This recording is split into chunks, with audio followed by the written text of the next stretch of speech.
Welcome to this week's edition of Go Well with Sharon, guys. So we're going to chat to Bernadette Nel-Naude right here at Atlas Securities. So stay tuned. Right, guys. So as we said, we are at Atlas Security and I am chatting to Bernadette Nel-Naude today. Bernadette, thank you so much for hosting us today. Thank you, Sharon, and welcome. Oh, thank you so much. Believe me, the pleasure's all mine.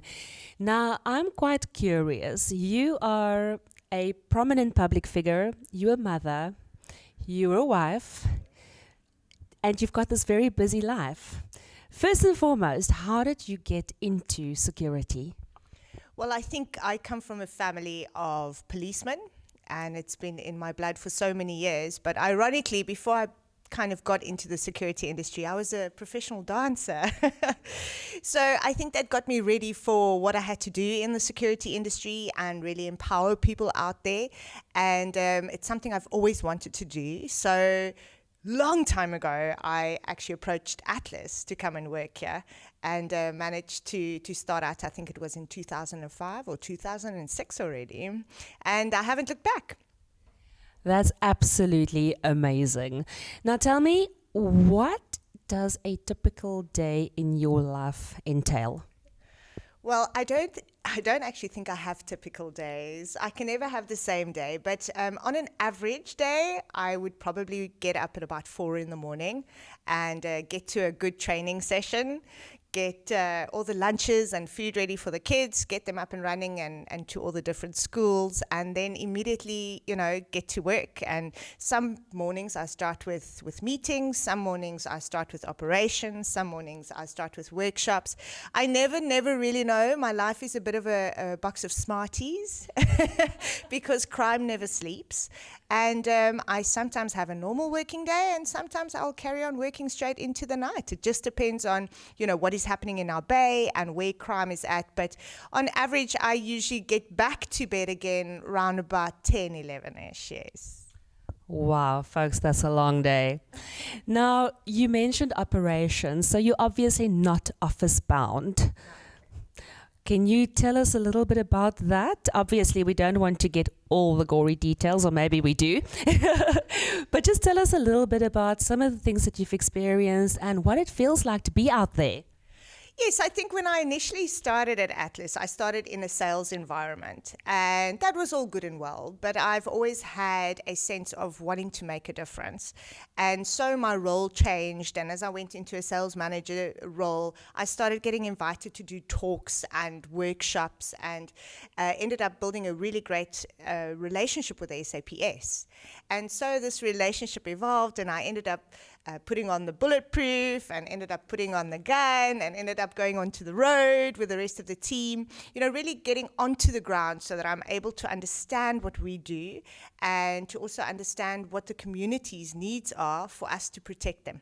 So an average operation, as I would be doing this afternoon, is we would be joining the SAPS as well as the Metro Police, and we have the K9 unit and we have the Air Wing, and we go into an area that is crime riddled.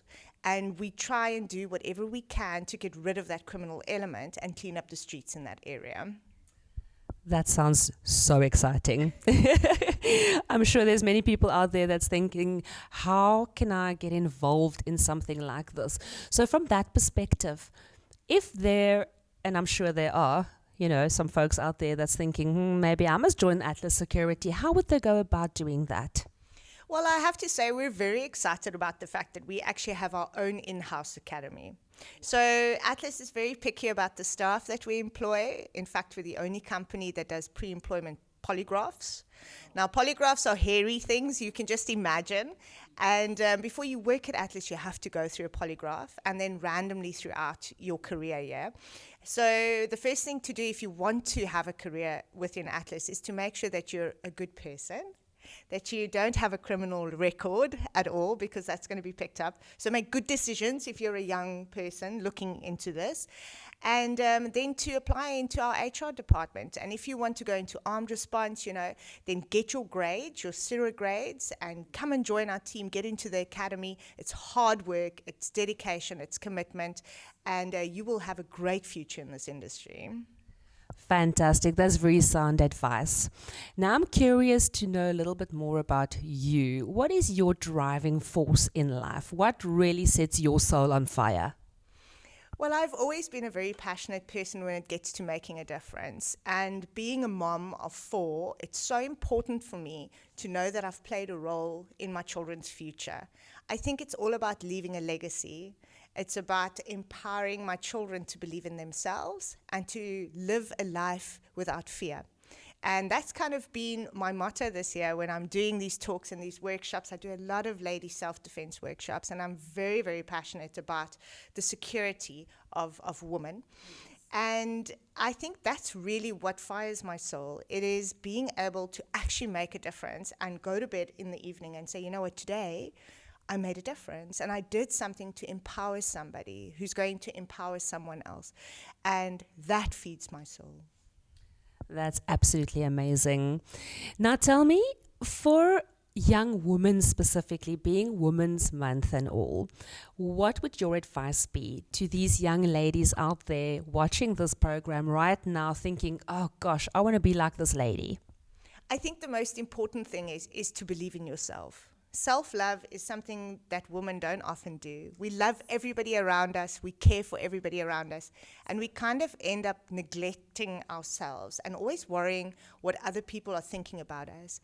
And if you really want to be a trailblazer, you've got to stick to your guns. You've just got to go for it. You've got to just believe in yourself and just go for it. Don't worry about others' opinion. You are not anybody else's opinion. Put your goal all together and don't stop until you reach it. And don't worry about what anybody else has to say about it. Just be you. That's amazing. That is so true. And I totally subscribe to that. Now, your ladies' workshops, your self-defense workshops that you have, if any of the ladies out there want to join these workshops, how do they get hold of you? Very simple. They can either just call our office on 0861 585 585, or they can follow my public profile page, the Bernadettes Nel-Naude public profile page. I put all our workshop dates on there and create the events. We have a fantastic Atlas Security Facebook page, so all our events are on there as well. But you can find out just by actually giving us a call as well. Yes. That's fantastic. And typically, if anybody wants to know, what are the format of these workshops? Are they going to have to punch people and kick people, or is it more practical? Yes, it's all practical, and I always say to people, there's no ninja. There's no martial arts, there's no ninja. It's really the basics of the basics. So the workshop is divided in the first little bit where we talk about what you should do to avoid getting into a situation, which is first prize. And then the second part of the workshop is all about what am I going to do when I get into a situation. And it's the basics of the basics. So I've had little girls from 6 years old right up to little girls from 93-year-olds in my workshops, and they are more than capable of being able to handle the moves. That is amazing. So literally you cater for everybody. Everyone, yeah. Fantastic.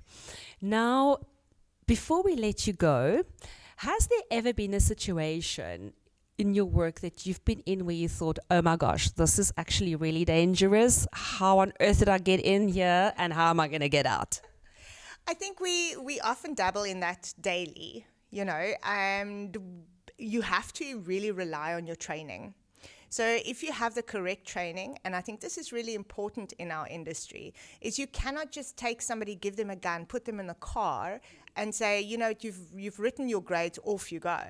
And we're very pedantic about that. So it's all about training. It's being ready for the situation and being surrounded by the best team I could possibly be surrounded with. So whenever I've been in that situation, perhaps, you don't think about it. It's only afterwards.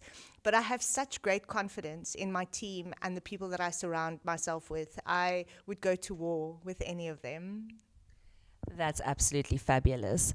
Well, Bernadette, thank you so much for chatting to me. It was amazing being here and having this conversation, and best of luck for your future. Oh, thank you, Sharon. And guys, from one fabulous lady to another one, stay tuned.